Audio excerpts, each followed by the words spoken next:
You think you know the American presidents.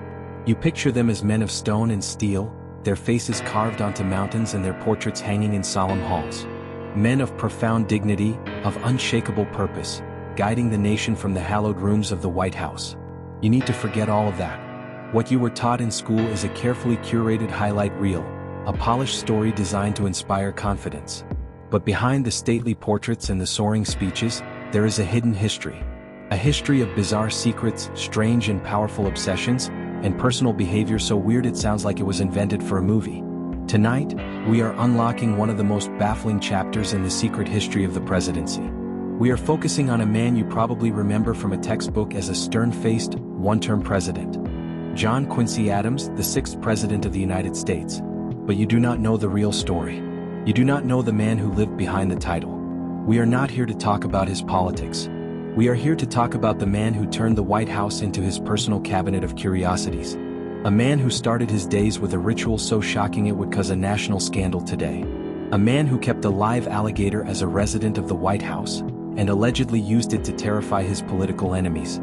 So buckle up. Forget the history you know. You are about to meet the real John Quincy Adams.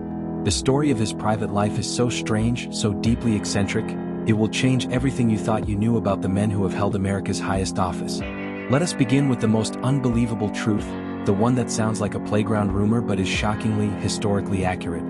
For a period of time, John Quincy Adams kept a live alligator in a White House bathtub. This was not a tiny caiman or a baby lizard. It was a full-grown alligator, and it was a gift. The giver was none other than the Marquis de Lafayette, the celebrated French general and hero of the American Revolution. During his grand tour of the United States in 1825, Lafayette presented the creature to the president.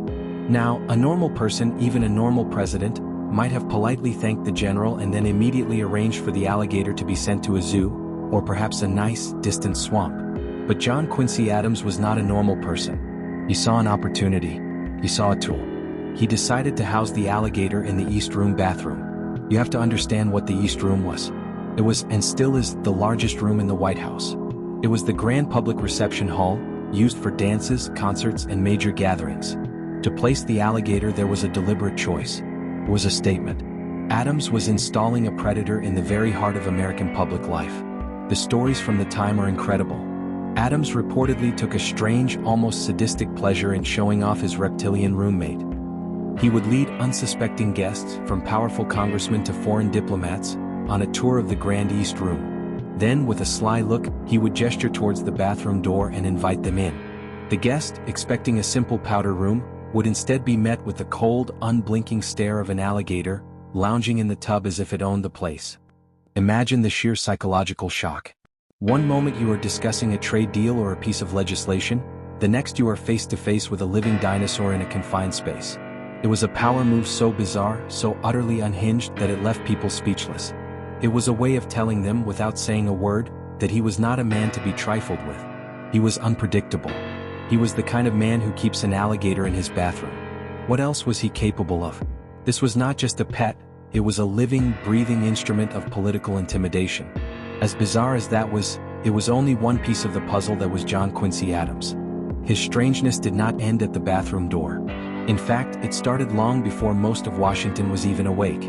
Every single morning, like clockwork, he would rise before dawn. Around 5 a.m., he would leave the White House and walk to the nearby Potomac River.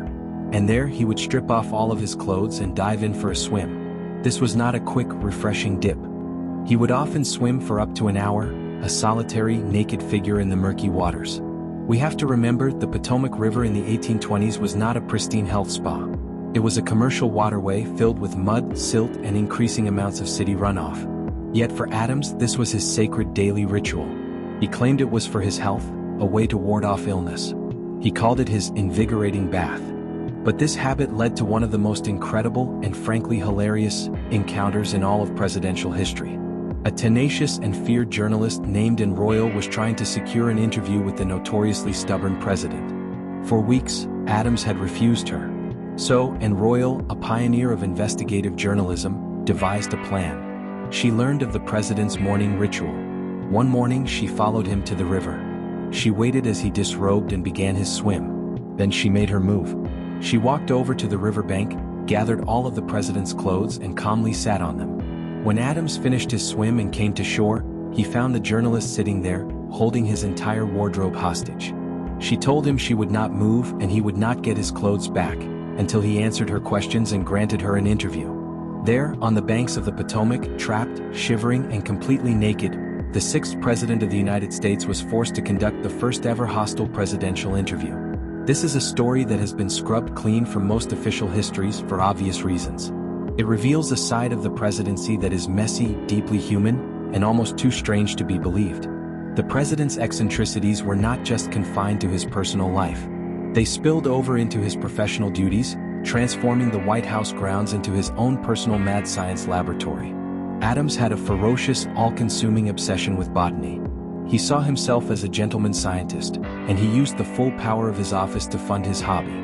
He essentially ordered his diplomatic envoys and naval officers around the world to become his personal seed collectors. He wanted them to find the most exotic, the most unusual, the most challenging plants and send them back to Washington. The White House gardens, which under previous presidents had been an orderly affair, became a chaotic jungle of his experiments. He was determined to discover new crops that could revolutionize American agriculture. He had a particular obsession with trees. He tried to grow an entire forest of mulberry trees on the White House lawn, hoping to kickstart a national silkworm industry to compete with China. The experiment was a complete failure. The trees withered and died. He was convinced he could cultivate Spanish cork oaks in the Washington climate, another failed project.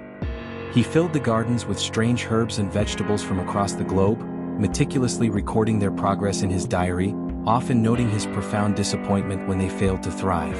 Imagine being a White House gardener during this time. You would live in a state of constant confusion, receiving bizarre instructions to plant some strange, unknown seedling that the president had just received from a ship captain back from the Far East.